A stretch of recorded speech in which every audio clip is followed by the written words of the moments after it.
ವೀಕ್ಷಕ ಬಾಂಧವರೇ, ಹೊಸಕುರಲ ವಿಶೇಷ ಮಾತುಕತೆ ಸುರಕ್ಷಾ ಸಂಜೀವಿನಿ, ನಿಮ್ಮ ಆರೋಗ್ಯಕ್ಕೊಂದು ಕೈಪಿಡಿ ಎನ್ನುವಂತಹ ಈ ಕಾರ್ಯಕ್ರಮವನ್ನು ಮಂಗಳೂರಿನ ಚೂಂತಾರು ಸರೋಜಿನಿ ಭಟ್ ಪ್ರತಿಷ್ಠಾನ ರಿಜಿಸ್ಟರ್ಡ್ ಇವರ ಪ್ರಾಯೋಜಕತ್ವದಲ್ಲಿ ಡಾಕ್ಟರ್ ಮುರಳಿ ಮೋಹನ್ ಚೂಂತಾರವರು ನಡೆಸಿಕೊಡ್ತಾ ಇದ್ದಾರೆ.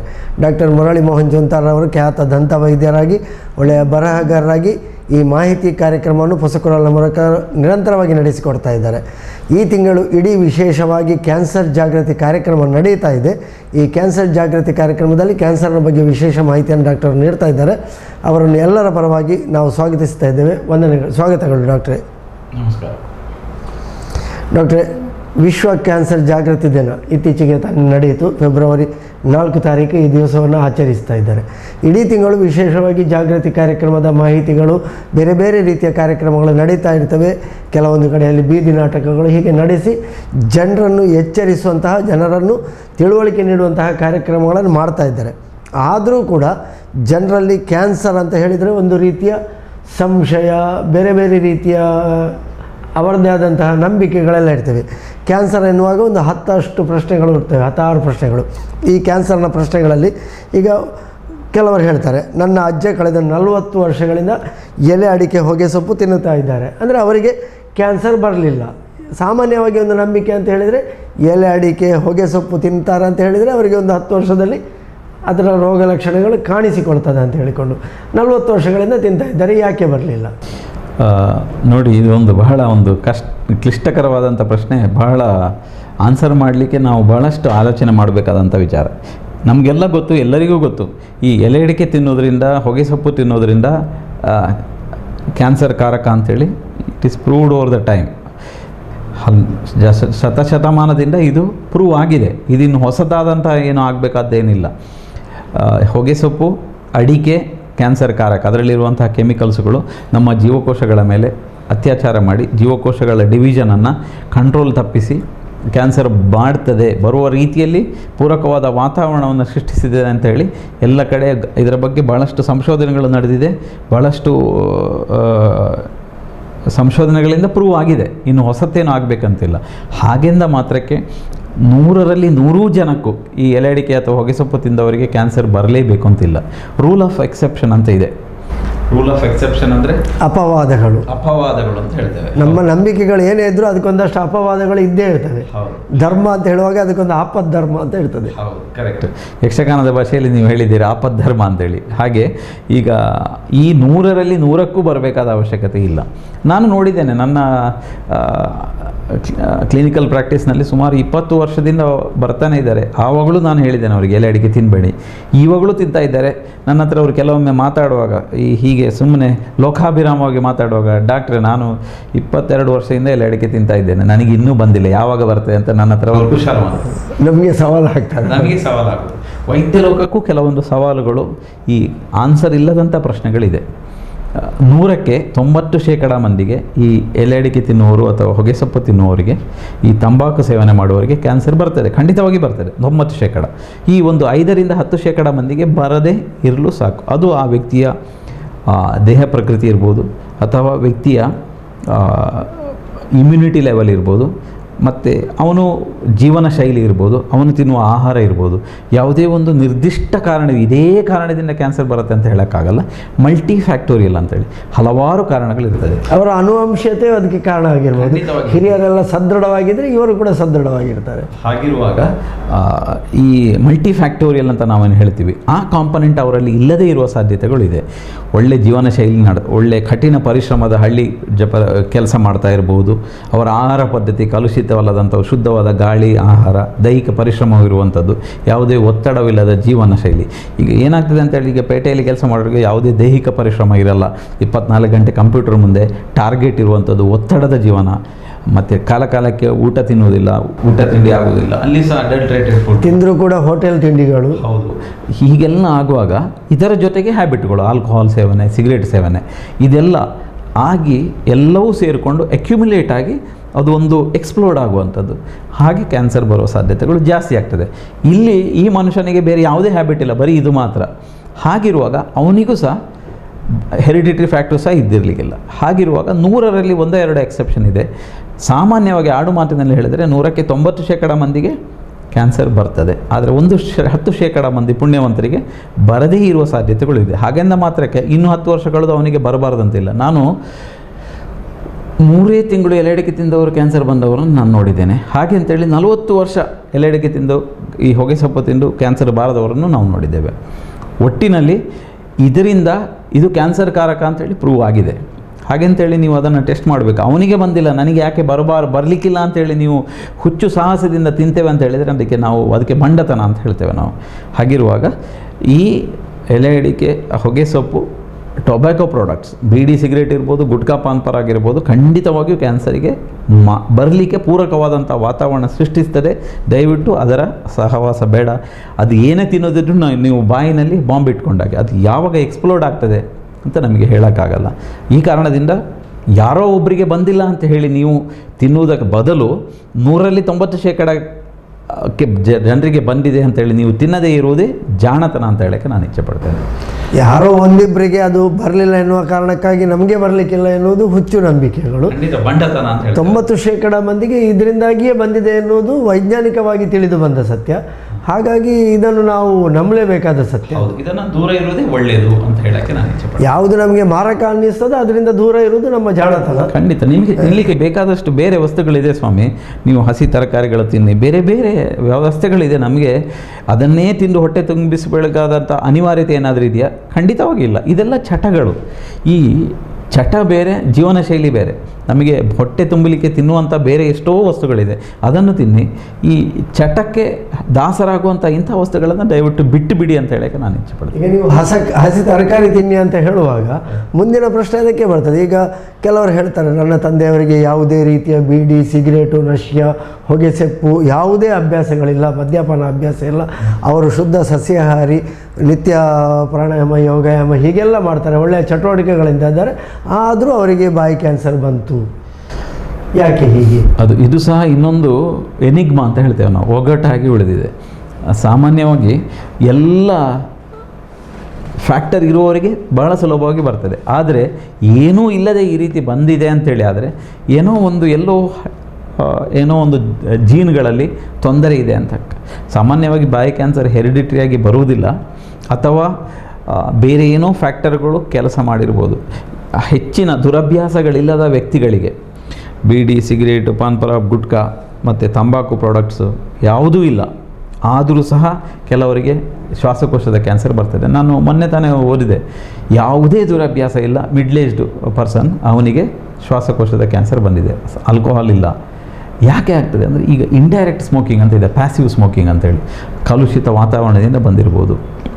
ನಾವು ಇರುವ ಪರಿಸರ, ಈ ಅಟ್ಮಾಸ್ಫಿಯರ್ ಪೊಲ್ಯೂಟೆಡ್ ಅಟ್ಮಾಸ್ಫಿಯರ್ ಇರುತ್ತೆ, ಮತ್ತು ಒತ್ತಡದ ಜೀವನ ಇರ್ಬೋದು.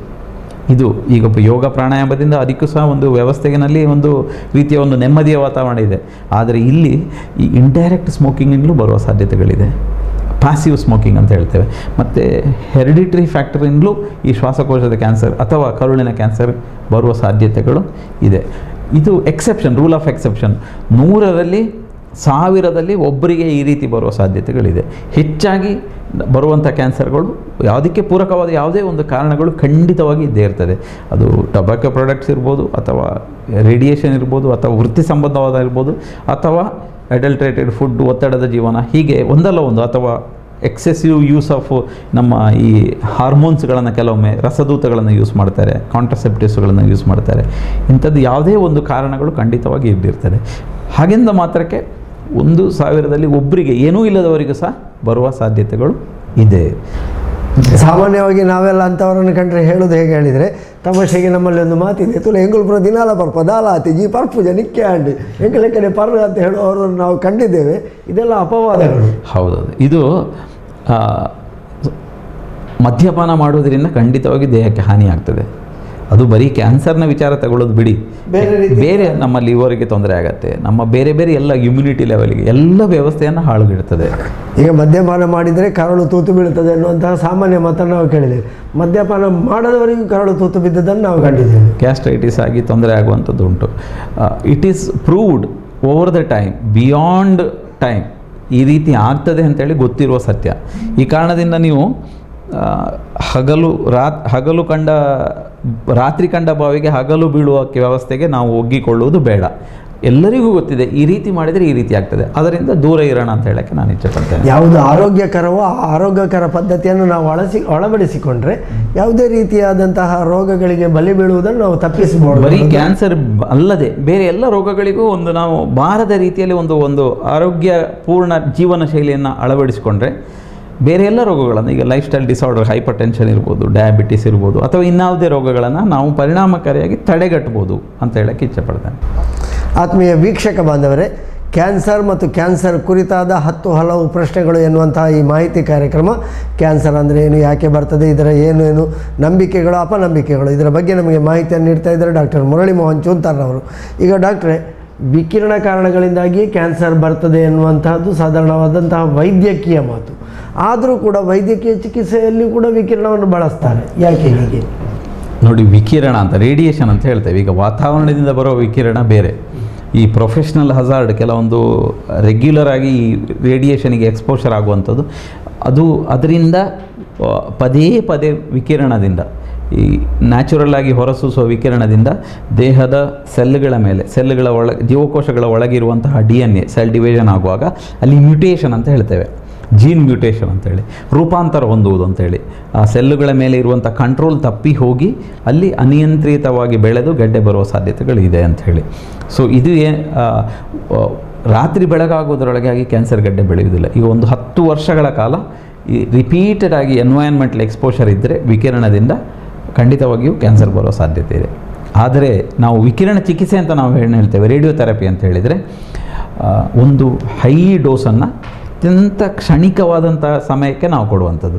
ಈ ಕ್ಯಾನ್ಸರ್ ಬಂದ ಸೆಲ್ಗಳನ್ನು ಈಗ ಹೈ ಡೋಸ್ ರೇಡಿಯೋಥೆರಪಿ ಕೊಟ್ಟಾಗ ಕ್ಯಾನ್ಸರ್ ಜೀವಕೋಶಗಳ ಜೊತೆಗೆ ನಾರ್ಮಲ್ ಜೀವಕೋಶಗಳು ಸಹ ಸಾಯ್ತದೆ. ನಾವು ಯಾವ ಜಾಗದಲ್ಲಿ ಗೆಡ್ಡೆ ಇದೆ ಅಂತನ್ನು ಟಾರ್ಗೆಟ್ ಮಾಡಿ ಕಂಪ್ಯೂಟರ್ ಮುಖಾಂತರ ಅದೇ ಜಾಗಕ್ಕೆ ಮಾತ್ರ, ನಾವು ಕ್ಯಾನ್ಸರ್ ಇರುವ ಜಾಗಕ್ಕೆ ಮಾತ್ರ ಹೈ ಡೋಸ್ ರೇಡಿಯೇಷನನ್ನು ಕೊಡುವಂಥದ್ದು. ಹಾಗೆ ಕೊಟ್ಟು ಆ ಕ್ಯಾನ್ಸರ್ ಕಾರಕ ಗೆಡ್ಡೆಯ ಸೆಲ್ಗಳನ್ನು ನಾವು ನಿರ್ನಾಮ ಮಾಡ್ತೇವೆ. ಸೊ ವಿಕಿರಣದಿಂದ ರೇಡಿಯೇಷನ್ನಿಂದ ಕ್ಯಾನ್ಸರ್ ಬರೋ ಸಾಧ್ಯತೆಗಳು ಜಾಸ್ತಿ ಇದೆ. ಹಾಗೆಂದ ಮಾತ್ರಕ್ಕೆ ಇದೇ ವಿಕಿರಣವನ್ನು ಹೈ ಡೋಸಿಂದ ಯೂಸ್ ಮಾಡಿ ನಾವು ಈ ಕ್ಯಾನ್ಸರ್ ಆಗಿರುವ ಗಡ್ಡೆಗಳನ್ನು ಸಹ ಕೊಲ್ಲಿಕ್ಕೆ ಪ್ರಯತ್ನ ಮಾಡ್ತೇವೆ. ಚಿಕಿತ್ಸೆಗಾಗಿ ಬಳಸುವಂತಹ ವಿಕಿರಣದಿಂದ ಬರುವುದಿಲ್ಲ ಅಂದರೆ ಒಂದು ರೀತಿಯಲ್ಲಿ ನಾವು ಹೇಳ್ತೇವೆ ಮುಳ್ಳಿನಿಂದ ಮುಳ್ಳನ್ನು ತೆಗೆಯುವುದು ಅಂತ ಹೇಳಿ. ಅದು ಚಿಕಿತ್ಸೆಗೆ ಮಾಡುವಾಗ ನಾವು ಹೈ ಡೋಸನ್ನು ಅತ್ಯಂತ ಕ್ಷಣಿಕ ಸಮಯದವರೆಗೆ ನಾವು ಕೊಡುವಂಥದ್ದು, ಎಷ್ಟು ಬೇಕೋ ಅಷ್ಟು ಕೊಡುವುದು. ಹೌದು, ಅಲ್ಲ, ಡೋಸ್ ಜಾಸ್ತಿ ಇರ್ತದೆ, ಕಡಿಮೆ ಅವಧಿಗೆ ಕೊಡುವಂಥದ್ದು. ಆದರೆ ಇದು ಏನಾಗ್ತದೆ ಅಂತ ಹೇಳಿದರೆ, ನಾವು ವಿಕಿರಣ ಎಕ್ಸ್ಪೋಷರ್ ಏನಾಗಿರ್ತದೆ, ಕಡಿಮೆ ಡೋಸ್ ಆದರೂ ರಿಪೀಟೆಡ್ ಆಗಿ ನಾವು ಅದನ್ನು ದೇಹದ ಮೇಲೆ, ಸೆಲ್ಗಳ ಮೇಲೆ ಒಂದು ಅತ್ಯಾಚಾರ ಆದಾಗ ಅದು ಸಹ one of the causative factors cancer ಬರಲಿಕ್ಕೆ ಕಾರಣ ಆಗ್ತದೆ ಅಂತೇಳಿ. ಅದೇ ತತ್ವವನ್ನು ಅಳವಡಿಸಿಕೊಂಡು ಹೈ ಡೋಸ್ ಕೊಟ್ಟು ನಾವು ಈ ಸೆಲ್ಗಳನ್ನು ಕೊಲ್ಲುವಂಥ ಒಂದು ಪ್ರಕ್ರಿಯೆಗೆ ರೇಡಿಯೇಷನ್ ಥೆರಪಿ ಅಥವಾ ವಿಕಿರಣ ಚಿಕಿತ್ಸೆ ಅಂತ ಹೇಳ್ತೇವೆ. ಈಗ ಕೆಲವರು ಮಾತನಾಡಾಗ ಹೇಳ್ತಾರೆ, ನಾನು ಖಾಲಿ ಎಲೆ ಅಡಿಕೆ ತಿಂತೇನೆ, ಹೊಗೆ ಸೊಪ್ಪು ತಿನ್ನುವುದಿಲ್ಲ, ಹೇಗಾದರೆ ನಮಗೆ ಕ್ಯಾನ್ಸರ್ ಬರಲಿಕ್ಕಿಲ್ಲ. ನಾನು ಆಗಲೇ ಈ ಮಾತನ್ನು ನಿಮ್ಮ ಹತ್ರ ಹೇಳಿದೆ, ಇಂತಹ ಮಾತನ್ನು ಹೇಳುವವರನ್ನು ನಾವು ಕೇಳಿದ್ದೇವೆ, ಇದಕ್ಕೇನು ಉತ್ತರ? ನೋಡಿ ಸರ್, ಇದು ಸಹ ಒಂದು ಟ್ರಿಕ್ಕಿ ಕ್ವಶನ್. ಈ ಹಳ್ಳಿಗಳಲ್ಲಿ ಜನರ ಅಲ್ಲಿ ಒಂದು ಕಲ್ಪನೆ ಏನಿದೆ ಅಂದರೆ, ಹೊಗೆ ಸೊಪ್ಪು ತಿಂದರೆ ಮಾತ್ರ ಕ್ಯಾನ್ಸರ್ ಬರ್ತದೆ, ಎಲೆ ಅಡಿಕೆ ತಿಂದರೆ ನಾವು ಕ್ಯಾನ್ಸರ್ ಬರುವುದಿಲ್ಲ ಅಂತೇಳಿ. ಇದು ಸಹ ಒಂದು ಖಂಡಿತವಾಗಿ ತಪ್ಪು ಕಲ್ಪನೆ. ಯಾಕಂತ ಹೇಳಿದರೆ ಈ ಅಡಿಕೆಯಿಂದಲೂ ಸಹ ಹಲವಾರು ಕೆಮಿಕಲ್ಸ್ಗಳು ರಿಲೀಸ್ ಆಗ್ತದೆ. ಬರೀ ಅಡಿಕೆ ತಿನ್ನುವವರಿಗೆ ಸಬ್ಮ್ಯೂಕಸ್ ಫೈಬ್ರೋಸಿಸ್ ಅಂತೇಳಿ, ಆ್ಯರಾಕೋಲಿನ್ ಅಂತೇಳಿ ಒಂದು ಕೆಮಿಕಲ್ ಇದೆ. ಅದು ನಮ್ಮ ಸೆಲ್ಗಳ ಮೇಲೆ ವಿಶೇಷವಾದ ಪರಿಣಾಮ ಬೀರಿ ಆ ಬಾಯಿ ತೆರಲಿಕ್ಕೆ ಕಷ್ಟ ಬಾಯಿ ಉರಿತದೆ, ಬಾಯಿ ತೆರಲಿಕ್ಕೆ ಕಷ್ಟ ಆಗುವಂಥದ್ದು. ಅದರಲ್ಲಿ ಕ್ರಮೇಣ ಹುಣ್ಣಾಗಿ ಅದರ ನೆಕ್ಸ್ಟ್ ಸ್ಟೇಜ್ ಕ್ಯಾನ್ಸರ್ ಆಗೋ ಸಾಧ್ಯತೆ ಇದೆ. ಸೊ ಈ ವಾದ ಖಂಡಿತವಾಗಿ ಇದು ಮೊಂಡುತನದ ವಾದ, ಭಂಡತನದ ವಾದ. ನಾನು ಬರೀ ಎಲೆ ಅಡಿಕೆ ತಿಂತೇನೆ, ನನಗೆ ಕ್ಯಾನ್ಸರ್ ಬರಲ್ಲ, ಹೊಗೆ ಸೊಪ್ಪು ತಿಂದರೆ ಮಾತ್ರ ಬರುವುದು ಅಂತ ಹೇಳಿದರೆ ಅದು ಒಪ್ಪತಕ್ಕಂಥ ವಿಚಾರ ಅಲ್ಲ. ಈ ನಂಬಿಕೆ ಗ್ರಾಮೀಣ ಪರಿಸರದಲ್ಲಿ ಇವತ್ತಿಗೂ ಇದೆ. ನಾನು ನೋಡಿದ್ದೇನೆ, ಬಾಯಿ ಉರಿತದೆ, ಬಾಯಿಯಲ್ಲಿ ಹುಣ್ಣಾಗಿದೆ ಅಂತ ಹೇಳಿದಾಗ ಅವರೇನು ಮಾಡ್ತಾರೆ, ನಾನಿನ್ನು ಹೊಗೆ ಸೊಪ್ಪು ತಿನ್ನೋದಿಲ್ಲ, ನನಗೆ ಕ್ಯಾನ್ಸರ್ ಬರೋದಿಲ್ಲ ಅಂತೇಳಿ. ಇದೆಲ್ಲ ಅಣ್ಣ ತಮ್ಮಂದರು, ಎಲೆ ಅಡಿಕೆ ಮತ್ತು ಹೊಗೆ ಸೊಪ್ಪು ಮೂರು ಸಹ ಕಲ್ಪ್ರಿಟ್ಗಳೇ.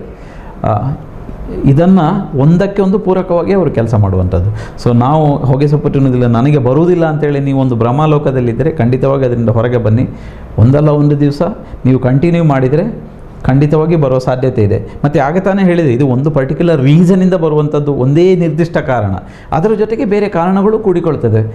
ರೇಡಿಯೇಷನ್ ಇರ್ಬೋದು, ಜೀವನ ಶೈಲಿ ಇರ್ಬೋದು, ಆಹಾರ ಪದ್ಧತಿ ಇರ್ಬೋದು, ಇಂಡೈರೆಕ್ಟ್ ಸ್ಮೋಕಿಂಗ್ ಇರ್ಬೋದು, ಇದೆಲ್ಲ ಸೇರಿಕೊಂಡು ಈ ಸೆಲ್ಗಳ ಮೇಲೆ ವ್ಯತಿರಿಕ್ತ ಪರಿಣಾಮ ಬೀರಿ ಅದು ಕ್ಯಾನ್ಸರ್ ಆಗಲಿಕ್ಕೆ ಪೂರಕವಾದ ವಾತಾವರಣವನ್ನು ಸೃಷ್ಟಿಸ್ತದೆ. ಆ ಕಾರಣದಿಂದ ಬರೀ ಎಲೆ ಅಡಿಕೆ ತಿಂದು ನಾನು ಕ್ಯಾನ್ಸರ್ ಬರೋದಿಲ್ಲ, ನಾನು 100 ವರ್ಷ ಬದುಕ್ತೇನೆ ಅಂತೇಳಿ ನೀವು ಒಂದು ಭ್ರಮಾಲೋಕದಲ್ಲಿದ್ದರೆ ಅದು ನಿಮ್ಮದು ತಪ್ಪು ಕಲ್ಪನೆ ಅಂತ ಹೇಳಕ್ಕೆ ಇಷ್ಟಪಡ್ತೀನಿ. ಈಗ ಎಲೆ ಅಡಿಕೆ, ಹೊಗೆ ಸೊಪ್ಪು ಇದಲ್ಲದೆ ನಾವು ತಿನ್ನುವ ಆಹಾರಕ್ಕೂ ಬಾಯಿಯ ಕ್ಯಾನ್ಸರ್ಗೆ ಸಂಬಂಧ ಇದೆಯಾ? ಖಂಡಿತವಾಗಿಯೂ ಇದೆ. ಯಾಕೆಂತ ಹೇಳಿದರೆ ಆಹಾರ ಎನ್ನುವುದು ನಮ್ಮ ದೇಹಕ್ಕೆ, ಆರೋಗ್ಯಕ್ಕೆ ಪೂರಕವಾದಂಥ ಆಹಾರವನ್ನೇ ನಾವು ತೆಗೆದುಕೊಳ್ಬೇಕು. ಆಹಾರ ಅಂತೇಳಿ ನಾವು ಒಟ್ರಾಸಿ ಎಲ್ಲ ಸಿಕ್ಕಿದ್ದನ್ನೆಲ್ಲ ತಿನ್ನುವಂಥದ್ದು ನೀರು ಆಹಾರಗಳನ್ನು, ಸಿದ್ಧ ಆಹಾರಗಳನ್ನೇ ಜಾಸ್ತಿ ತಿನ್ನೋದು. ಅದು ಏನಾಗ್ತದೆ ಅಂತೇಳಿ ಅದರಲ್ಲಿರುವಂಥ ಪ್ರಿಸರ್ವೇಟಿವ್ಗಳು, ಅದರಲ್ಲಿರುವಂತಹ ಕೆಮಿಕಲ್ಸ್ಗಳು, ಅದು ಕ್ರಮೇಣವಾಗಿ ನಮ್ಮ ದೇಹದ ಇಮ್ಯೂನ್ ಸ್ಟೇಟಸನ್ನು ಹಾಳು ಮಾಡ್ತದೆ. ನಮ್ಮ ಬ್ಲಡ್ನಲ್ಲಿ ಸೇರಿಕೊಂಡು ನಮ್ಮ ಸೆಲ್ಗಳ ಮೇಲೆ ವ್ಯತಿರಿಕ್ತ ಪರಿಣಾಮ ಬೀರ್ತದೆ. ಈ ಇಮ್ಯುನಿಟಿ ಲೆವೆಲ್ ಹಾಳಾದ ಕೂಡಲೇ ಇಕ್ಯುಮುಲೇಟ್ ಆಗಿ ಅದು ಮತ್ತೆ ತೊಂದರೆ ಕೊಡುವ ಸಾಧ್ಯತೆಗಳು ಜಾಸ್ತಿ ಇದೆ. ಸೊ ಈ ಕಾರಣದಿಂದ ನಾವು ತಿನ್ನುವ ಆಹಾರ ಆದಷ್ಟು ಹಸಿ ತರಕಾರಿಗಳನ್ನು ತಿನ್ನಬೇಕು, ಫ್ರೆಶ್ ವೆಜಿಟೇಬಲ್ಗಳನ್ನು ತಿನ್ನಬೇಕು. ನಾವು ತಿನ್ನುವ ಆಹಾರಗಳನ್ನು, ಸಿದ್ಧ ಆಹಾರಗಳನ್ನು ಅವಾಯ್ಡ್ ಮಾಡಬೇಕು. ಜಂಕ್ ಫುಡ್ಗಳನ್ನು ಅವಾಯ್ಡ್ ಮಾಡಿ. ರೆಡಿಮೇಡ್ ಆಹಾರಗಳನ್ನು ನಾನು ನೋಡಿದ್ದೇನೆ, ಕೆಲವರು ಈಗ ಕೆಲಸಕ್ಕೆ ಹೋಗುವವರು ಒಂದಷ್ಟು ಆಹಾರ ಪ್ರಿಪೇರ್ ಮಾಡ್ತಾರೆ, ಇಡೀ ವಾರಕ್ಕಾಗುವಷ್ಟು ಒಂದೇ ದಿವಸ ಮಾಡಿ ಫ್ರಿಜ್ಜಲ್ಲಿ ಇಡ್ತಾರೆ, ಒಂದು ವಾರ ಅದನ್ನೇ ತಿಂತಾರೆ. ಹಾಗೆ ಮಾಡಬಾರ್ದು. ನಿಮಗೆ ಟೈಮ್ ಇಲ್ಲ ಅಂತ ಹೇಳಿದರೆ ನೀವು ಯು ಟೇಕ್ ಫ್ರೆಶ್, ದಿನ ಆಫೀಸಿಂದ ಹೋಗುವಾಗ ಫ್ರೆಶ್ ತರಕಾರಿಗಳನ್ನು ತಗೊಂಡೋಗಿ, ಹಣ್ಣುಗಳನ್ನು ತಗೊಂಡೋಗಿ ತಿನ್ನಿ. ಪ್ರಿಪೇರ್ ಮಾಡಬೇಕಾದ ಅವಶ್ಯಕತೆ ಇಲ್ಲ, ಅದನ್ನೇ ತಿನ್ನಿ. That is very good for health. ಊಟವೇ ಮಾಡಬೇಕಾಗಿಲ್ಲ, ಹಣ್ಣುಗಳನ್ನು ತಿಂದರೂ ಸಾಕು. ತರಕಾರಿಗಳನ್ನು ತಿನ್ನಿ. ಈ ಏನಾಗ್ತದೆ ಅಂದರೆ ಈ ಹಸಿ ತರಕಾರಿಗಳಲ್ಲಿ ಇರುವಂತಹ ವೈಟಮಿನ್ ಎ ಇರ್ಬೋದು, ವೈಟಮಿನ್ ಡಿ ಬೋನ್ ಹೆಲ್ತಿಗೆ ಒಳ್ಳೆಯದು, ವೈಟಮಿನ್ ಇ ಸ್ಕಿನ್ ಹೆಲ್ತಿಗೆ ಒಳ್ಳೆಯದು, ವೈಟಮಿನ್ ಎ ಕಣ್ಣಿಗೆ ಒಳ್ಳೆಯದು, ವೈಟಮಿನ್ ಸಿ ಹೀಲಿಂಗಿಗೆ ಒಳ್ಳೆಯದು, ದೇಹದಲ್ಲಿ ಒಸಡಿನ ಆರೋಗ್ಯ ಮತ್ತು ಕೊಲ್ಲಾಜನ್ ಪ್ರಿಪ್ರೇಷನ್ಗೆ ಇದೆಲ್ಲ. ಹೀಗೆ vitamin A, B, C, D, E ಇರುವಂತಹ ಬೇರೆ ಬೇರೆ ಹಣ್ಣುಗಳಲ್ಲಿ ಬೇರೆ ಬೇರೆ ರೀತಿಯ ವೈಟಮಿನ್ಗಳು ಇರ್ತದೆ. ಇದೆಲ್ಲ ಇರುವಂತಹ ಹಲವು ತರಕಾರಿಗಳನ್ನು, ಈಗ ಸಿಟ್ರಸ್ ಫ್ರೂಟ್ಗಳಲ್ಲಿ ಲಿಂಬೆ ಇರ್ಬೋದು, ಲೆಮನ್ ಇರ್ಬೋದು, ಆರೆಂಜ್, ಕಿತ್ತಳೆ ಇರ್ಬೋದು, ಮುಸುಂಬಿ ಇರ್ಬೋದು, ಅದರಲ್ಲೆಲ್ಲ ವೈಟಮಿನ್ ಸಿ ಜಾಸ್ತಿ ಇರ್ತದೆ. ಇದನ್ನೆಲ್ಲ ನಾವು ಇನ್ನು ಈ ಗ್ರೀನ್ ವೆಜಿಟೇಬಲ್ಸ್ಗಳೇನಿರ್ತದೆ, ಈ ಬಸಳೆ ಇರ್ಬೋದು, ಹರಿವೆ ಇರ್ಬೋದು, ಹಸಿರು ತರಕಾರಿಗಳಲ್ಲಿ ಅದರಲ್ಲಿ ಆ್ಯಂಟಾಕ್ಸಿಡ್ ಅಂತ ಇರುತ್ತೆ. ಆ್ಯಂಟಾಕ್ಸಿಡ್ ಅಂತ ಹೇಳಿದರೆ ಈ ಕ್ಯಾನ್ಸರ್ ಕಾರಕ ವಸ್ತುಗಳನ್ನು ಪ್ರಿವೆಂಟ್ ಮಾಡುವಂತಹ ಆಂಕೋಜೀನ್ಗಳಂತ ಇದೆ ನಮ್ಮಲ್ಲಿ ಇರ್ತದೆ ನಮ್ಮ ದೇಹದಲ್ಲಿ. ಈ ಆ್ಯಂಟಾಕ್ಸಿಡ್ ಇರುವಂಥ ಆಹಾರಗಳನ್ನು ನಾವು ಜಾಸ್ತಿ ಸೇವಿಸಿದರೆ ಏನಾಗ್ತದೆ ಅಂತ ಹೇಳಿದರೆ ನಮ್ಮಲ್ಲಿ ಈ ಕ್ಯಾನ್ಸರ್ ಬರುವ ವ್ಯವಸ್ಥೆಯನ್ನು ಅದು ಹಾಳು ಮಾಡ್ತದೆ, ಕ್ಯಾನ್ಸರ್ ಬಾರದ ರೀತಿಯಲ್ಲಿ ತಡೀತದೆ. ಹಾಗಿರುವಾಗ ಈ ತಾಜಾ ತರಕಾರಿಗಳು, ಫ್ರೆಶ್ ಹಣ್ಣುಗಳು, ಫ್ರೆಶ್ ತರಕಾರಿಗಳು, ಗ್ರೀನ್ ವೆಜಿಟೇಬಲ್ಸ್ಗಳು ತಿಂದರೆ, ಬ್ಯಾಲೆನ್ಸ್ಡ್ ಫುಡ್ಗಳನ್ನು ತಿಂದರೆ ಕ್ಯಾನ್ಸರ್ ಬರುವ ಸಾಧ್ಯತೆ ಇದೆ. ಈ ನಿಟ್ಟಿನಲ್ಲಿ ನಾವು ಅಂತಹ ಆಹಾರಗಳನ್ನು ತಗೊಂಡ್ರೆ ಕ್ಯಾನ್ಸರ್ ಬರುವ ಸಾಧ್ಯತೆ ಕಡಿಮೆ ಆಗ್ತದೆ. ಬರುವುದಿಲ್ಲ ಅಂತ ನಾನು ಹೇಳೋದಿಲ್ಲ. ಈ ಸಿದ್ಧಪಡಿಸಿದ ಆಹಾರ, ಸಿದ್ಧ ಆಹಾರಗಳನ್ನು, ರೆಡಿಮೇಡ್ ಫುಡ್ಡು, ಜಂಕ್ ಫುಡ್ಗಳನ್ನು ಅವಾಯ್ಡ್ ಮಾಡಿ ಇಂತಹ ನ್ಯಾಚುರಲ್ ಫುಡ್ಗಳನ್ನು ತೆಗೆದುಕೊಂಡ್ರೆ ಕ್ಯಾನ್ಸರ್ ಬರದಂತೆ ಒಂದು ಪೂರಕವಾದ ವಾತಾವರಣವನ್ನು ನಾವು ನಿರ್ಮಿಸಿಕೊಳ್ಬೋದು ಅಂತ ಹೇಳಕ್ಕೆ ಇಚ್ಛೆಪಡ್ತೇನೆ. ಈಗ ಬಾಯಿಯ ಕ್ಯಾನ್ಸರ್ ಅಂತ ಹೇಳುವಾಗ ಬಾಯಿಯ ಸ್ವಚ್ಛತೆಗೂ ಮತ್ತು ಕ್ಯಾನ್ಸರಿಗೂ ಸಂಬಂಧ ಇದೆಯಾ? ಖಂಡಿತವಾಗಿಯೂ ಇದೆ. ಬಾಯಿ ಕ್ಯಾನ್ಸರಿಗೆ ಹಲವಾರು ಕಾರಣಗಳಿದೆ. ಹಿಂದಿನ ಕಾರ್ಯಕ್ರಮಗಳಲ್ಲಿ ನಾವು ಹೇಳಿದ್ದೇವೆ. ಅದು ಹ್ಯಾಬಿಟ್ಗಳಿರ್ಬೋದು, ಎಲೆ ಅಡಿಕೆ ತಂಬಾಕು ಇರ್ಬೋದು, ಪ್ಯಾನ್ ಪರಾಗಿರ್ಬೋದು, ಅಥವಾ ಬಿಡಿ ಸಿಗರೇಟ್ ಇರ್ಬೋದು. ಅದೇ ರೀತಿ ಬಾಯಿಯ ಸ್ವಚ್ಛತೆ. ಬಾಯಿನಲ್ಲಿ ಏನಾಗ್ತದೆ ಅಂದರೆ ನಮ್ಮ ಬಾಯಿಯ ಸುತ್ತ, ಹಲ್ಲಿನ ಸುತ್ತ ದಂತಗಾರೆ ಅಂತ ಹೇಳ್ತೇವೆ, ಡೆಂಟಲ್ ಪ್ಲಾಕ್ ಮತ್ತು ಡೆಂಟಲ್ ಕ್ಯಾಲಿಕ್ಯುಲಸ್ ಅಂತೇಳಿ. ಇದರಲ್ಲಿ ಈ ಪಾಚಿ ಕಟ್ಟಿಕೊಂಡು ಹಲ್ಲಿನ ದಂತಗಾರೆ ಉಂಟಾದಾಗ ಅದರಲ್ಲಿ ಲಕ್ಷಾಂತರ ಈ ಕ್ರಿಮಿಗಳು, ಬ್ಯಾಕ್ಟೀರಿಯಾಗಳು ಮನೆ ಮಾಡಿಕೊಂಡಿರ್ತವೆ. ಇದು ಏನಾಗ್ತದೆ, ಅದರಲ್ಲಿ ವೈರಾಣುಗಳು ಇರ್ತದೆ. ಕೆಲವೊಮ್ಮೆ ಈ ನಮ್ಮ ಎಬ್ಸ್ಟೈನ್ ಬಾರ್ ವೈರಸ್ ಇರ್ತದೆ.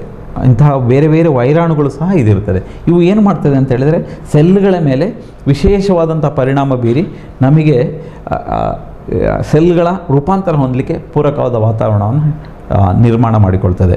ಹಾಗಿರುವಾಗ ಹಲ್ಲುಗಳ ಸ್ವಚ್ಛತೆಯೂ ಸಹ ಅತಿ ಇಂಪಾರ್ಟೆಂಟ್ ಆಗುತ್ತದೆ. ಸೊ ಇದು ಬರೀ ಕ್ಯಾನ್ಸರಿಗೆ ಅಂತಲ್ಲ. ನಿನ್ನೆ ತಾನೇ ಯಾವುದೋ ಒಂದು ಪತ್ರಿಕೆಯಲ್ಲಿ ನಾನು ನೋಡಿದೆ, ಪಾರ್ಫೈರಿಮ್ಯಾನಸ್ ಜಿಂಜಿವ್ಯಾಲಿಸ್ ಅಂತ ಒಂದು ಬ್ಯಾಕ್ಟೀರಿಯಾ, ನಮ್ಮ ಬಾಯಿಲಿರುವಂಥ ಒಂದು ಬ್ಯಾಕ್ಟೀರಿಯಾ, ಆಲ್ಝೈಮರ್ಸ್ ಅಂತೇಳಿ ಒಂದು ಮರೆಗುಳಿತನದ ಒಂದು ರೋಗ ಇದೆ. ಈ ಆಲ್ಝೈಮರ್ಸ್ ರೋಗ ಇರುವ 56 ಜನ ಸತ್ತ ವ್ಯಕ್ತಿಗಳ ಬ್ರೈನನ್ನು ಅಟಾಪ್ಸಿ ಮಾಡಿದ್ರಂತೆ. ಅದರಲ್ಲಿ 55 ಜನರಲ್ಲಿ ಸಹ ಈ ಹಲ್ಲಿನ ಸುತ್ತ ಇರುವಂತಹ ಕ್ಯಾಲಿಕ್ಯುಲಸ್ ಇರುವಂಥ ಬ್ಯಾಕ್ಟೀರಿಯಾ ಅವರ ಬ್ರೈನ್ಗಳಲ್ಲಿ ಪತ್ತೆಯಾಗಿದಂತೆ. ಸೊ ಈಗ ಅವರೇನು ಇದು ಸಂಶೋಧನೆ, ಕಳೆದ ವಾರ ಬಂದಂಥ ಸಂಶೋಧನೆ.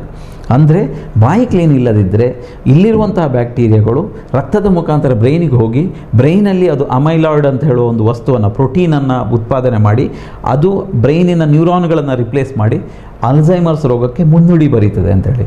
ಸೊ ಆಫ್ಟರ್ ಆಲ್ ಒಂದು ಸಣ್ಣ ಕೆಲಸ, ಪ್ರತಿ 6 ತಿಂಗಳಿಗೆ ಹೋಗಿ ನೀವು ದಂತವೈದ್ಯರ ಬಳಿ ಹಲ್ಲು ಕ್ಲೀನ್ ಮಾಡಿಸ್ಕೊಂಡ್ರೆ ನಿಮಗೆ ಅಲ್ಝೈಮರ್ಸ್ ರೋಗ ಬರುವ ಸಾಧ್ಯತೆ ಕಡಿಮೆ. ಅದೇ ರೀತಿ ಹಾರ್ಟ್ ಪ್ರಾಬ್ಲಮ್ಗಳು ಸಹ, ಈ ಹಲ್ಲಿನ ಆರೋಗ್ಯ, ಒಸಡಿನ ಆರೋಗ್ಯ ಚೆನ್ನಾಗಿಲ್ಲ ಅಂದರೆ ಹಾರ್ಟ್ ಅಟ್ಯಾಕ್ ಆಗುವ ಸಾಧ್ಯತೆ ಜಾಸ್ತಿ ಇದೆ ಅಂತ ಸಂಶೋಧನೆಗಳಿಂದ ಇದು ಸಂಶೋಧನೆಗಳಿಂದ ಪ್ರೂವ್ ಆಗಿದೆ. ಹಾಗಿರುವಾಗ ಬಾಯಿ ಕ್ಲೀನ್ ಆಗಿದ್ದರೆ ನಿಮಗೆ ಹಾರ್ಟ್ ಪ್ರಾಬ್ಲಮ್ಗಳು ಬರಲ್ಲ, ಅಲ್ಝೈಮರ್ಸು ಬರಲ್ಲ. ಹಾಗೆ ಈ ಕ್ಯಾನ್ಸರಿಗೆ ಪೂರಕವಾದ ವಾತಾವರಣವನ್ನು ಅದು ತಳ್ಳಿ ಹಾಕ್ತದೆ. ನೀವು ರೆಗ್ಯುಲರ್ ಆಗಿ ಹಲ್ಲಿನ ವೈದ್ಯರ ಬಳಿ ಹೋಗಿ ಹಲ್ಲನ್ನು ಸ್ವಚ್ಛತೆಯನ್ನು ಕಾಪಾಡಿಕೊಂಡ್ರೆ ಈ ರೋಗಗಳನ್ನು ನೀವು ಪರಿಣಾಮಕಾರಿಯಾಗಿ ತಡೆಗಟ್ಟಬಹುದು. ಒಂದು ಸಣ್ಣ ಕೆಲಸ, ಸಿಂಪಲ್ ಕೆಲಸದಿಂದ ನೀವು ದೊಡ್ಡ ರೋಗಗಳನ್ನು ತಡಿಬೋದು ಅಂತ ಹೇಳೋಕ್ಕೆ ನಾನು ಇಚ್ಛೆಪಡ್ತೇನೆ. ಆತ್ಮೀಯ ವೀಕ್ಷಕ ಬಾಂಧವರೇ, ಹೊಸಕೊರಲ ವಿಶೇಷ ಮಾತುಕತೆ ಸುರಕ್ಷಾ ಸಂಜೀವಿನಿ, ನಿಮ್ಮ ಆರೋಗ್ಯಕ್ಕೊಂದು ಕೈಪಿಡಿ.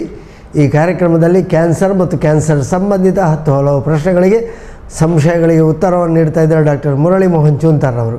ಡಾಕ್ಟರ್, ಈಗ ವಿಕಿರಣ, ಬಾಯಿ ಸ್ವಚ್ಛತೆ ಇದರ ಬಗ್ಗೆ ಎಲ್ಲ ಮಾಹಿತಿ ಹೇಳಿದ್ರಿ.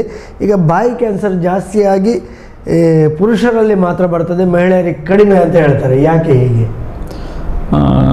ಇದು ಸ್ಟ್ಯಾಟಿಸ್ಟಿಕ್ಸ್, ಅಂಕಿಅಂಶಗಳ ಪ್ರಕಾರ ನಮಗೆ ತಿಳಿದು ಬಂದಿರುವಂತಹ ನ್ಯಾಷನಲ್ ಕ್ಯಾನ್ಸರ್ ಸ್ಟ್ಯಾಟಿಸ್ಟಿಕ್ಸ್ ಅಂತ ಇದೆ, ಅದರ ಮುಖಾಂತರ ಬಂದಂಥ ಒಂದು ವಿಚಾರ.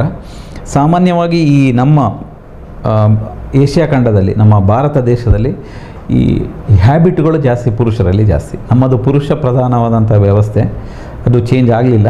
ಸೊ ಹೆಚ್ಚಾಗಿ ಈ ಬೀಡಿ ಸಿಗರೇಟ್ ಸೇದೋದು ಪುರುಷರು ಜಾಸ್ತಿ, ಎಲೆಡಿಗೆ ತಿನ್ನೋದು ಪುರುಷರಲ್ಲಿ ಜಾಸ್ತಿ, ಮತ್ತು ಹೆಚ್ಚಿನ ಎಲ್ಲ ಹ್ಯಾಬಿಟ್ಗಳು, ಆಲ್ಕೋಹಾಲ್ ಸಹ ಪುರುಷರಲ್ಲಿ ಜಾಸ್ತಿ. ಸಿಕ್ಕಿದಲ್ಲಿ ಸಿಕ್ಕುದನ್ನು ತಿನ್ನುವುದು ಕೂಡ ಪುರುಷರಲ್ಲಿ ಜಾಸ್ತಿ. ಲೈಫ್ ಸ್ಟೈಲ್ ಡಿಸಾರ್ಡರ್ಸು ಪುರುಷರಲ್ಲಿ ಜಾಸ್ತಿ. ಆ ಕಾರಣದಿಂದ ಪುರುಷರಲ್ಲಿ ಇದೊಂದು ನಮಗೆ ಇಂಡೈರೆಕ್ಟಾಗಿ ಒಂದು ಎವಿಡೆನ್ಸ್, ಈ ಹ್ಯಾಬಿಟ್ಗಳಿಂದಲೇ ಕ್ಯಾನ್ಸರ್ ಬರ್ತದೆ ಅಂತ ಹೇಳೋದು ಒಂದು ಪೂರಕವಾದಂಥ ಮಾಹಿತಿ ಇದು. ಯಾಕೆಂತ ಹೇಳಿದರೆ ಬೀಡಿ ಸಿಗರೇಟು ನಮ್ಮ ಭಾರತ ದೇಶದಲ್ಲಿ ಎಳೆಯುವಂಥ ಹೆಂಗಸರು ಬಹಳ ಕಡಿಮೆ, ಮತ್ತು ಕುಡಿಯುವಂಥ ಹೆಂಗಸರು ಕಡಿಮೆ. ಅದು ಒಂದು 100ರಲ್ಲಿ 1-2% ಇರ್ಬೋದು ಮಹಿಳೆಯರು. ಅದು ಕೂಡ ಇತ್ತೀಚೆಗೆ ಈ ಮಾಡರ್ನೈಸೇಷನ್ ಅಥವಾ ಪಾಶ್ಚಾತ್ಯೀಕರಣ ಆದ ಮೇಲೆ ಈಗಿನ ಕಾಲದ ಟೀನೇಜ್ ಹುಡುಗಿಯರು ಬೀಡಿ ಸಿಗರೇಟು ಮದ್ಯಪಾನಕ್ಕೆ ಮಾರು ಹೋಗಿದ್ದಾರೆ ಹೊರತು ನಮ್ಮ ಟ್ರೆಡಿಷನಲ್, ನಮ್ಮ ಇಂಡಿಯನ್ ಲೈಫ್ ಸ್ಟೈಲ್ನಲ್ಲಿ ಮಹಿಳೆಯರ ಪಾತ್ರ ಬಹಳ ಕಡಿಮೆ. ಈ ಕಾರಣದಿಂದ ಇದು ಪುರುಷರಲ್ಲಿ ಜಾಸ್ತಿ, ಮಹಿಳೆಯರಲ್ಲಿ ಕಡಿಮೆ. ಮುಂದಿನ ದಿನಗಳಲ್ಲಿ ಇದು ಚೇಂಜ್ ಆಗಬಹುವ ಸಾಧ್ಯತೆ ಇದೆ. ಈಗ ಯುರೋಪಿಯನ್ ಕಂಟ್ರೀಸ್ ತಗೊಳ್ಳಿ, ಅಮೇರಿಕನ್ ಕಂಟ್ರೀಸ್ ತಗೊಳ್ಳಿ, ಅಲ್ಲಿ ಪುರುಷರಿಗಿಂತ ಜಾಸ್ತಿ ಮಹಿಳೆಯರೇ ಸಿಗರೇಟ್ ಸೇರ್ತಾರೆ, ಪುರುಷರಿಗಿಂತ ಜಾಸ್ತಿ ಆಲ್ಕೋಹಾಲ್ ಸೇವನೆ ಮಹಿಳೆಯರಲ್ಲಿ ಇರ್ತದೆ. ಅಲ್ಲಿ ಈಗ ಆಲ್ಮೋಸ್ಟ್ 50-50 ಆಗಿದೆ, ಪುರುಷರಲ್ಲಿ 50%, ಮಹಿಳೆಯರಲ್ಲಿ 50% ಆಗಿದೆ. ಅದು ಟ್ರೆಂಡ್ ಚೇಂಜ್ ಆಗ್ತಾ ಇದೆ. ನಮ್ಮ ಭಾರತ ದೇಶದಲ್ಲಿ ಯಾಕೆ ಅಂತ ಹೇಳಿದರೆ ನಮ್ಮ ಹ್ಯಾಬಿಟ್ಗಳು ಪುರುಷರಲ್ಲಿ ಜಾಸ್ತಿ. ಇದರಿಂದ ನಮಗೇನು ತಿಳಿದು ಬರ್ತದೆ ಅಂತ ಹೇಳಿದರೆ ಈ ಚಟಗಳೇ ಈ ಕ್ಯಾನ್ಸರಿಗೆ ಕಾರಣ ಅಂಥೇಳಿ ಒಂದು ಇಂಡೈರೆಕ್ಟಾಗಿ ನಮಗೆ ಒಂದು ಎವಿಡೆನ್ಸ್ ಸಿಕ್ಕಿದೆ ಅಂತ ಹೇಳೋಕ್ಕೆ ನಾನು ಇಚ್ಛೆ ಪಡ್ತೇನೆ. ಈಗ ಗೋಮೂತ್ರ ಕುಡಿಯೋದ್ರಿಂದ ಬಾಯಿ ಕ್ಯಾನ್ಸರ್ ಸಂಪೂರ್ಣವಾಗಿ ಗುಣ ಆಗುತ್ತದೆ ಅನ್ನುವಂತಹ ನಂಬಿಕೆ ಇದೆ, ಇದು ಹೌದಾ? ಅದು ಇತ್ತೀಚಿನ ದಿನಗಳಲ್ಲಿ ಬಂದಂಥ ಒಂದು ಹೊಸ ರೂಮರ್. ಏನಾಗ್ತದೆ ಅಂತ ಹೇಳಿ ನಮ್ಮ ಭಾರತ ದೇಶದಲ್ಲಿ ಹೆಚ್ಚಿನ ಚಿಕಿತ್ಸೆಗಳು ನಂಬಿಕೆ ತಳಹದಿ ಮೇಲೆ ನಡೆಯುವಂಥದ್ದು. ಸೊ ಇದಕ್ಕೆ ಯಾವುದೇ ರೀತಿಯಾದಂಥ ಒಂದು ಎವಿಡೆನ್ಸ್ ಇಲ್ಲ. ಯಾವುದೇ ಒಂದು ರೋಗಕ್ಕೆ ಒಂದು ಚಿಕಿತ್ಸೆ ಮಾಡಬೇಕು ಅಂತ ಹೇಳಿ ಆದರೆ ಅದಕ್ಕೆ ಒಂದು ಕನ್ಕ್ಲೂಸಿವ್ ಎವಿಡೆನ್ಸ್, ಒಂದು ಸಂಶೋಧನೆ ನಡಿಬೇಕು. 1,000 ಜನರಿಗೆ ಕ್ಯಾನ್ಸರ್ ಬಂದವರಿಗೆ ಈ ಗೋಮೂತ್ರ ಕೊಟ್ಟು 5 ವರ್ಷ ನಂತರ ಅದು ಹೇಗೆ ಆಗಿದೆ, ಅದರಲ್ಲಿ ಎಷ್ಟು ಜನರಿಗೆ ಕ್ಯೂರ್ ಆಗಿದೆ, ಈ ರೀತಿಯ ಒಂದು ಸಂಶೋಧನೆ ನಡೆದು ಅದನ್ನು ಎಪ್ರೂವ್ ಮಾಡಿ ICMR ಅಂತಿದೆ, ನಮ್ಮದು ಇಂಡಿಯನ್ ಕೌನ್ಸಿಲ್ ಆಫ್ ರಿಸರ್ಚ್ ಅಂತೇಳಿ, ಅಲ್ಲಿಂದ ಅದಕ್ಕೆ ಪೂರಕವಾದಂಥ ಒಂದು ಇದು ಬರಬೇಕು, ಅದರಿಂದ ಇದು ಕ್ಯೂರ್ ಆಗ್ತದೆ ಅಂತೇಳಿ. ಇದೆಲ್ಲ ಒಂದು ವ್ಯವಸ್ಥೆ, ಒಂದು ಡೆಮೋಕ್ರೆಟಿಕ್ ಸೆಟಪ್ನಲ್ಲಿ ಇರುವಂಥ ಒಂದು ವ್ಯವಸ್ಥೆ. ಅಂತಹ ಯಾವುದೇ ಸ್ಟಡಿಗಳು ಇಷ್ಟವರೆಗೆ ನಡೆದಿಲ್ಲ. ಗೋಮೂತ್ರ ಕುಡಿಯೋದ್ರಿಂದ ಬಾಯಿ ಕ್ಯಾನ್ಸರ್ ಗುಣ ಆಗ್ತದೆ ಅಂತೇಳಿ ಯಾವುದೇ ಸೈಂಟಿಫಿಕ್, ವೈಜ್ಞಾನಿಕವಾದ ಎವಿಡೆನ್ಸ್, ನಾನು ಅದರಿಂದ ಕ್ಯೂರ್ ಆಗೋದಿಲ್ಲ ಅಂತ ನಾನು ಹೇಳೋದಿಲ್ಲ, ಅದಕ್ಕೆ ಪೂರಕವಾದಂಥ ಒಂದು ಎವಿಡೆನ್ಸ್ ನಮ್ಮ ಹತ್ರ ಇಲ್ಲ. ಅದು ಇದ್ದರೆ ಮಾತ್ರ ನಾವು ಒಪ್ಪಿಕೊಳ್ಳಬಹುದು, ಇಲ್ಲದಿದ್ದರೆ ನಾವು ಅಲೋಪತಿಕ್ ವೈದ್ಯರು ಅಥವಾ ಯಾವುದೇ ವೈದ್ಯರು ನಾವು ಅದನ್ನು ಒಪ್ಕೊಳ್ಬೇಕಾದ್ರೆ ಅದಕ್ಕೆ ಸರಿಯಾದಂತಹ ಅಂಕಿಅಂಶಗಳು ಸಂಶೋಧನೆಗಳು ನಡೆದು ಅದರಿಂದ ಕ್ಯೂರ್ ಆಗ್ತದೆ. ಯಾಕಾಗಿ ಕ್ಯೂರ್ ಆಗ್ತದೆ, ಅದರಲ್ಲೂ ಯಾವ ಅಂಶ ಇದನ್ನು ಕ್ಯಾನ್ಸರನ್ನು ಕ್ಯೂರ್ ಮಾಡ್ತದೆ ಅನ್ನುವ ಮಾಹಿತಿ ನಮಗೆ ಬೇಕು. ಹಾಗಿದ್ದರೆ ಮಾತ್ರ ಒಪ್ಪಿಕೊಳ್ಳುವಂಥ ವಿಚಾರ. ಆ್ಯಸ್ ಆನ್ ನೌ ಇದರಿಂದ ಕ್ಯೂರ್ ಮಾಡಲಿಕ್ಕೆ ಆಗುವುದಿಲ್ಲ. ಅದನ್ನು ನಾನು ನೇರವಾಗಿ ಇಲ್ಲಿಗೆ ಹೇಳ್ತೇನೆ. ಆದರೆ ಏನಾಗ್ತದೆ ಅಂತ ಹೇಳಿದರೆ, ನಂಬಿಕೆ ತಳಹದಿ ಮೇಲೆ ಒಂದು ಹಂತ ದಾಟಿದ ಮೇಲೆ ಈಗ ಸ್ಟೇಜ್ 4 ಕ್ಯಾನ್ಸರ್ ಇರ್ತದೆ. ಅದಕ್ಕೆ ನಮ್ಮ ಅಲೋಪತಿಕ್ ಇದರಲ್ಲಿ ಸಹ ಸರ್ಜರಿ ಮಾಡಲಿಕ್ಕೆ ಆಗೋದಿಲ್ಲ. ಓನ್ಲಿ ಕೀಮೊಥೆರಪಿ ಕೊಡ್ತೇವೆ ನಾವು. ಯಾಕೆಂದರೆ ಕ್ಯೂರೇಟಿವ್ ಥೆರಪಿ ಅಲ್ಲ, ಪ್ಯಾಲಿಯೇಟಿವ್ ಥೆರಪಿ, ಅಂದರೆ ಇರುವಷ್ಟು ದಿವಸ ಆರಾಮದಾಯಕವಾಗಿ ಇರಲಿ ಅಂತೇಳಿ. ಆ ಹಂತದಲ್ಲಿ ಮನುಷ್ಯನಿಗೆ ನೆಮ್ಮದಿ ಸಿಗ್ತದೆ ಅಂತೇಳಿ. ಆದರೆ ನೆಮ್ಮದಿ ಒಂದು ಸ್ಯಾಟಿಸ್ಫ್ಯಾಕ್ಷನ್, ಅದರಿಂದ ಗುಣ ಆದರೂ ಆಗಬಹುದು ಅಂತ ಒಂದು ನೆಮ್ಮದಿ ಇದನ್ನು ಕೊಟ್ಟು ಅವರು ಪಡೀತಾರೆ ಅಂತೇಳಿ. ಆದರೆ ಅದಕ್ಕೆ ಬೇಡ ಅಂತೇಳಿ ಯಾವ ವೈದ್ಯರು ಹೇಳಲಿಕ್ಕಿಲ್ಲ. ಅಂದರೆ ವೈದ್ಯಕೀಯವಾಗಿ ಅಲ್ಲದಿದ್ದರೂ ನಂಬಿಕೆಯ ತಳಹದಿಯಲ್ಲಿ ಆದರೂ ಅದು ಕಡಿಮೆ ಆಗ್ತದೆ ಆದರೆ ಆಗಲಿ. 30% ಆಫ್ ಡಿಸೀಸಸ್ ನಮ್ಮ ಕುಟುಂಬ ವೈದ್ಯ ಪದ್ಧತಿಯಲ್ಲಿ ನಮ್ಮ ಭಾರತ ದೇಶದಲ್ಲಿ ಹೇಗಿರ್ತದೆ ಅಂತ ಹೇಳಿದರೆ, ಕೈಗುಣ, ಡಾಕ್ಟರ್ ಕೈಗುಣ ಅಂತ ಹೇಳ್ತಾರೆ. ಆ ಡಾಕ್ಟರ್ ಮೇಲೆ ವಿಪರೀತವಾದ ನೀವು ನಿಮ್ಮ ಕೈಯಿಂದ ಒಂದು ಮಾತ್ರೆ ಕೊಡಿ ಅಂತೇಳಿ, ಪ್ಲಾಸಬೋ. ನಾನು ಕೆಲವೊಮ್ಮೆ ಅಗತ್ಯ ಇಲ್ಲದ ಈಗ no treatment is a treatment, no medicine is a medicine ಅಂತ ಒಂದು ನಮ್ಮ ಮಾತಿದೆ. ಅಂದರೆ ಕೆಲವೊಂದು ರೋಗಿಗಳಿಗೆ ಯಾವುದೇ ಚಿಕಿತ್ಸೆ ಅಗತ್ಯ ಇರುವುದಿಲ್ಲ, ಆದರೂ ನಮ್ಮ ಹತ್ರ ಬರ್ತಾರೆ. ಅಂಥವರಿಗೆ ನಮ್ಮ ಜೊತೆ ಅರ್ಧ ಗಂಟೆ ಕೂತು ಕಾಲು ಗಂಟೆ ನಾವು ಮಾತಾಡಿ ಅವ್ರನ್ನ ಸಮಾಧಾನ ಪಡಿಸಿದರೆ ಅವರಿಗೆ ಏನು ತೊಂದರೆಯೇ ಇಲ್ಲ, ಮತ್ತೆ ಇಲ್ಲಿಯೇ ಚಿಕಿತ್ಸೆ ಮಾಡೋದು. ಈ ಮಾತಿದೆಯಲ್ಲ, ಆ ಮಾತಿನಲ್ಲೇ ಅವರಿಗೆ ಖುಷಿ ಆಗ್ತದೆ. ಅದು no treatment is also a treatment. ಚಿಕಿತ್ಸೆ ನೀಡದೇ ಇರೋದೇ ಚಿಕಿತ್ಸೆ. ಹಾಗೆ ಕೆಲವೊಮ್ಮೆ no medicine is also a medicine. ಕೆಲವೊಮ್ಮೆ ಬಂದ ಎಲ್ಲ ರೋಗಿಗಳಿಗೆ ನಾವು 20 ಪ್ರಿಸ್ಕ್ರಿಪ್ಷನ್ 20 ಮಾತ್ರೆ ಕೊಟ್ಟು ತಿನ್ನಿ ಅಂತ ಹೇಳಿದರೆ ರೋಗ ಇಲ್ಲದವನಿಗೂ ರೋಗ ಬರ್ಬೋದು. No medicine is also medicine. ಅಂಥವರಿಗೆ ನಾವು ಏನು ಮಾಡಬೇಕು ಅಂತ ಹೇಳಿದರೆ, ಮಾತಾಡಿ ಏನೂ ಔಷಧಿ ನೀಡಬಾರ್ದು. ಆದರೆ ಅವನಿಗೇನಿರ್ತದೆ, ಡಾಕ್ಟರ್ ದಾಲ ಮದ್ದು ಕೊಡ್ತಿದ್ದೀರಿ, ಒಂಜಿ ಮಾತ್ರೆ ಎಲ್ಲ ಕೊಡ್ತಿದ್ದೀರಿ, ಹೋಗುವಾಗ ಪದೇ ಡಾಕ್ಟ್ರ್ ಇರ್ನ ಕೈ ಇಟ್ಟು ಒಂಜಿ ಮಾತ್ರೆ ಕೊಡಲಿ, ನೀವೊಂದು ಮಾತ್ರೆ ಕೊಡಿ ಅಂತೇಳಿ. ಅಂಥವರಿಗೆ ನಾವು ಈ ಗ್ಲೂಕೋಸ್ ಟ್ಯಾಬ್ಲೆಟ್ ಅಂತ ಇದೆ, ಇದು ನಮ್ಮ ವೈದ್ಯರ ಸತ್ಯವನ್ನು ನಾನು ಹೇಳೋದು. ಗ್ಲೂಕೋಸ್ ಟ್ಯಾಬ್ಲೆಟ್ ಅಂತ ಅದರಲ್ಲಿ ಬರೆಯೋದು ಬರೀ ಗ್ಲೂಕೋಸ್ ಅಷ್ಟೇ, ಬಿಳಿ ಕಲರ್ ಇರ್ತದೆ. ಈ ಒಂಜಿ ಮಾತ್ರೆ ಪರಲೆ ಅಂತ ಸಿಕ್ಕು ಪೋಪುಂಡು ಅಂತೇಳಿ ಅವನಿಗೆ ಭಾಳಷ್ಟು ಖುಷಿ.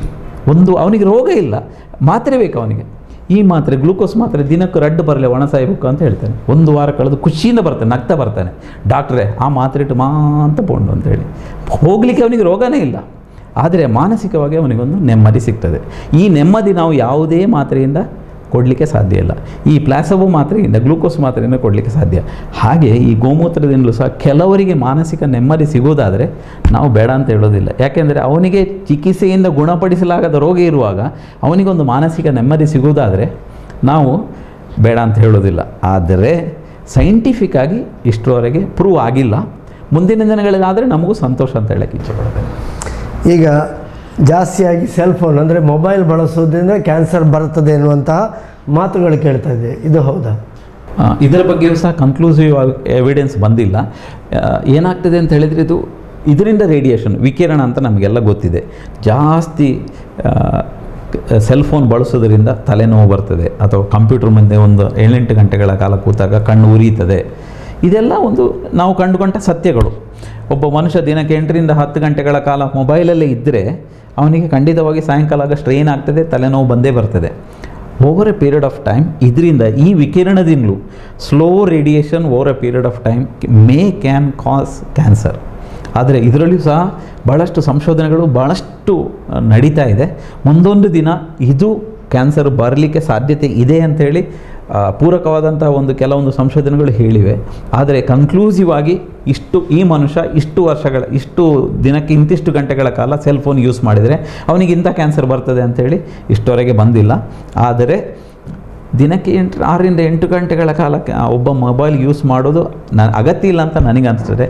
ಆದಷ್ಟು ಈ ವಿಕಿರಣ ಇರುವುದರಿಂದ ದೂರ ಇದ್ದರೆ ಒಳ್ಳೆಯದು.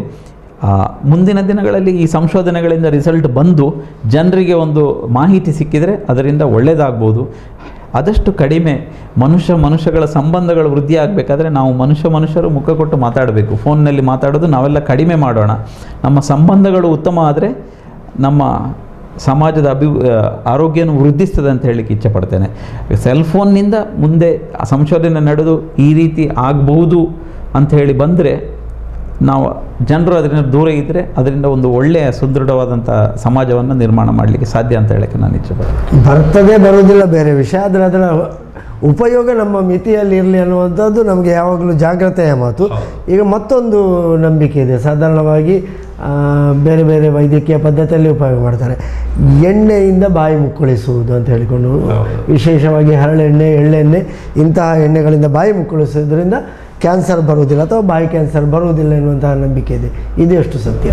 ಇದು ಆಯಿಲ್ ಪುಲ್ಲಿಂಗ್ ಅಂತ ಹೇಳಿ ಶುರು ಮಾಡಿಕೊಂಡದ್ದು. ಕೆಲವೊಂದು ರೋಗಿಗಳು ನನಗೂ ಬರ್ತಾರೆ, ಹೇಳ್ತಾರೆ ಯಾವುದೇ ಚಿಕಿತ್ಸೆ ಬೇಡ, ದಂತ ವೈದ್ಯರ ಅವಶ್ಯಕತೆನೇ ಇಲ್ಲ, ಹಲ್ಲು ಕ್ಲೀನ್ ಮಾಡಿಸಿದರೆ ಹಲ್ಲು ಹಾಳಾಗ್ತದೆ ಮತ್ತು ಹಲ್ಲು ಬಿದ್ದು ಹೋಗ್ತದೆ, ಆಯಿಲ್ ಪುಲ್ಲಿಂಗ್ ಮಾಡಿದರೆ ಯಾವುದೇ ರೋಗ ಬರಲ್ಲ ಅಂಥೇಳಿ. ಇನ್ನು ಕೆಲವೊಂದು ರೋಗಿಗಳು ಬಂದು ನನಗೆ ಸಜೆಷನ್ ಕೊಡೋರಿದ್ದಾರೆ, ನೋಡಿ ಡಾಕ್ಟ್ರೆ ನೀವು ಹೊಸಡಿನ ತೊಂದರೆ ಬರಲ್ಲ, ದಿನ 1 ಸ್ಪೂನು ಎಳ್ಳೆಣ್ಣೆ ಹಾಕಿ ಅಥವಾ ಹರಳೆಣ್ಣೆ ಹಾಕಿ ಬಾಯಿ ಚೆನ್ನಾಗಿ 5 ನಿಮಿಷ ಬಾಯಿ ಮುಕ್ಕಳಿಸಿ ಹೋಗಿರಿ ಅಂತೇಳಿ. ಇದು ಅಷ್ಟೇ ಒಪ್ಪತಕ್ಕಂಥ ವಿಚಾರ ಅಲ್ಲ.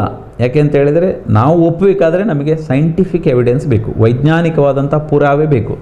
ಈಗ ಒಬ್ಬನಿಗೆ ಹೊಸಡಿನ ರೋಗ ಬರುವುದಿಲ್ಲ ಅಂತೇಳಿ ಆಗಬೇಕಾದ್ರೆ ಹೊಸಡು ರೋಗ ಇರುವವನಿಗೆ ದಿನ 5 ml ಹರಳೆಣ್ಣೆನೋ ಎಳ್ಳೆಣ್ಣೆನೋ ಕೊಟ್ಟು ಅವನು ದಿನ ಬಾಯಿ ಮುಕ್ಕಳಿಸಿ ಒಂದು 5 ವರ್ಷ ಅಥವಾ 2 ವರ್ಷ ಆದ ನಂತರ ಅವನ ಹೊಸಡಿನ ಕಂಡೀಷನ್ ಹೇಗೆ ಇದೆ ಅನ್ನೋದನ್ನು ಪ್ರೂವ್ ಮಾಡಬೇಕು. ಅಲ್ಲಿವರೆಗೆ ನಾವು ಒಪ್ಪಿಕೊಳ್ಳಲಿಕ್ಕೆ ತಯಾರಿಲ್ಲ. ಯಾರೋ ಒಬ್ಬರಿಗೆ 1000ರಲ್ಲಿ ಒಬ್ಬರಿಗೆ ಈ ರೀತಿ ಮಾಡಿ ಪ್ರಯೋಜನ ಸಿಕ್ಕಿದೆ ಅಂತೇಳಿ ಆದರೆ ಅವನಿಗೆ ಹೊಸಡು ರೋಗ ಇದೆಯೇ ಅಥವಾ ಕ್ಯಾನ್ಸರ್ ಇತ್ತು ಅನ್ನೋದ್ರ ಬಗ್ಗೆ ಪುರಾವೆ ಸಹ ಎವಿಡೆನ್ಸ್ ಬೇಕು. ನಾವೆಲ್ಲ ಎವಿಡೆನ್ಸ್ಡ್ ಬೇಸ್ಡ್ ಪ್ರಾಕ್ಟೀಸ್ ಮಾಡುವವರು. ಒಂದು ಎವಿಡೆನ್ಸ್, ಪ್ರತಿಯೊಂದಕ್ಕೂ ಒಂದು ಸೂಕ್ಷ್ಮ ಸರಿಯಾದಂಥ ಸಾಕ್ಷ್ಯ ಇರಬೇಕು. ಆ ರೀತಿ ಮಾಡಿದರೆ ಮಾತ್ರ ಒಪ್ಪತಕ್ಕ. ಈ ಆಯಿಲ್ ಪುಲ್ಲಿಂಗಿಗೂ ಸಹ ಯಾವುದೇ ರೀತಿಯ ಸೈಂಟಿಫಿಕ್ ಎವಿಡೆನ್ಸ್ ಇಲ್ಲ. ಹಾಗಂತ ಹೇಳಿ 1000ರಲ್ಲಿ ಒಬ್ಬನಿಗೆ ಪ್ರಯೋಜನ ಆಗಿರಲೂಬಹುದು. ಹಾಗೆ ಎಲ್ಲ 1000 ಜನರಿಗೂ ಆಯಿಲ್ ಪುಲ್ಲಿಂಗ್ ಮಾಡಿದವರಿಗೆ ಕ್ಯಾನ್ಸರ್ ಬರದೇ ಇರಲಿಕ್ಕೆ ಖಂಡಿತವಾಗಿಯೂ ಒಪ್ಪತಕ್ಕಂಥ ವಿಚಾರ ಅಲ್ಲ. ಸುಮ್ಮನೆ ಎಣ್ಣೆ ವೇಸ್ಟ್ ಆಗ್ಬೋದು ಅಂತ ಹೇಳೋಕ್ಕೆ ನಾನು ಇಚ್ಛೆ ಪಡ್ತೇನೆ ಅಷ್ಟೇ. ಯಾವುದಿದ್ರೂ ಕೂಡ ಅದು ಅಪವಾದಗಳು. 1000ರಲ್ಲಿ ಒಬ್ಬರಿಗೆ ಏನಾದರೂ ಆದರೆ ಅದೊಂದು ಅಪವಾದಗಳಿರ್ತವೆ. ತಾನೇ ಹೇಳಿದ್ವಲ್ಲ, ಒಂದು ಎಲೆ ಅಡಿಕೆ ಅಥವಾ ತಂಬಾಕು ಸೇವನೆ, ಸಿಗರೇಟ್ ಸೇದೋನಿಗೆ 30 ವರ್ಷದವನಿಗೆ ಯಾರೋ ಒಬ್ಬನಿಗೆ ಕ್ಯಾನ್ಸರ್ ಬಾರದೇ ಇರ್ಬೋದು. ಹಾಗಂದ ಮಾತ್ರಕ್ಕೆ ಸಿಗರೇಟ್ ಸೇದಿದರೆ ಕ್ಯಾನ್ಸರ್ ಬರೋದಿಲ್ಲ ಅಂತ ಹೇಳಿ ನಾವು ಎವಿಡೆನ್ಸ್ಗೆ ಕನ್ಕ್ಲೂಸಿವ್ ಆಗಿ ನಾವು ಹೇಳಲಿಕ್ಕೆ ಆಗಲ್ಲ. ಆದರೆ 100ಕ್ಕೆ 90% ಮಂದಿಗೆ ಕ್ಯಾನ್ಸರ್ ಬಂದಿದೆ. ಅದು ಕಾರಣ ಅಂತೇಳಿ ನಾವು ಹೇಳಿದರೆ ಒಪ್ಪುವಂಥ ವಿಚಾರ. ವೈದ್ಯಕೀಯ ವಿಜ್ಞಾನವೇ ಹಾಗೆ, ಯಾವುದಿದ್ರೂ ಅದು ವೈದ್ಯಕೀಯವಾಗಿ ವೈಜ್ಞಾನಿಕವಾಗಿ ದೃಢವಾಗಿ ಇದ್ದರೆ ಮಾತ್ರ ಅದನ್ನು ವೈದ್ಯ ವಿಜ್ಞಾನ ಒಪ್ಪಿಕೊಳ್ಳುತ್ತದೆ, ಅದನ್ನೇ ಜನರಿಗೆ ಹೇಳ್ತದೆ. ಅದು ಜನರಿಗೆ ಹೇಳಬೇಕಿದ್ರೆ ಆ ವಿಜ್ಞಾನ ಸತ್ಯವಾಗಿ ಕಂಡುಕೊಂಡದನ್ನು ಹೇಳ್ತದೆ. ಇನ್ನಿತರ ಯಾವುದೇ ನಂಬಿಕೆಗಳಿದ್ದರೂ ಕೂಡ ಅದು ಕೆಲವೊಮ್ಮೆ ಅಪವಾದಗಳಾಗಿರ್ಬಹುದೇ ಹೊರತು ಅದು ಯಾವತ್ತೂ ಅದುವೇ ಸತ್ಯ ಅಂತ ಹೇಳಲಿಕ್ಕೆ ಆಗುವುದಿಲ್ಲ ಎನ್ನುವ ಮಾತಿನ ಮೂಲಕವಾಗಿ ಆತ್ಮೀಯ ವೀಕ್ಷಕ ಬಾಂಧವರೇ, ಕ್ಯಾನ್ಸರ್ನ ಬಗ್ಗೆ ಕ್ಯಾನ್ಸರ್ನವಾಗಿ ಇರುವಂತಹ 10 ಹಲವು ಪ್ರಶ್ನೆಗಳಿಗೆ ಒಂದಷ್ಟು ಪ್ರಶ್ನೆಗಳಿಗೆ ಉತ್ತರಿಸುವಂತಹ ಒಂದು ಪ್ರಯತ್ನ, ಜನರಿಗೆ ಮಾಹಿತಿ ತಿಳುವಳಿಕೆ ನೀಡುವಂತಹ ಒಂದು ಪ್ರಯತ್ನವನ್ನು ಮಾಡಿದ್ದೇವೆ. ಡಾಕ್ಟರ್ ಮುರಳಿ ಮೋಹನ್ ಚೂಂತಾರ್ರವರು ಈ ಬಗ್ಗೆ ಒಳ್ಳೆಯ ಮಾಹಿತಿಯನ್ನು ನೀಡಿದ್ದಾರೆ. ಈ ಮಾಹಿತಿ ಕಾರ್ಯಕ್ರಮವನ್ನು ನೀಡಿದಂತಹ ಡಾಕ್ಟರ್ ಮುರಳಿ ಮೋಹನ್ ಚೂಂತಾರ್ರವರಿಗೆ ಎಲ್ಲ ವೀಕ್ಷಕ ಬಂಧುಗಳ ಪರವಾಗಿ ವಂದನೆಗಳನ್ನು ಸಲ್ಲಿಸ್ತಾ ಇದ್ದೇವೆ. ಧನ್ಯವಾದ.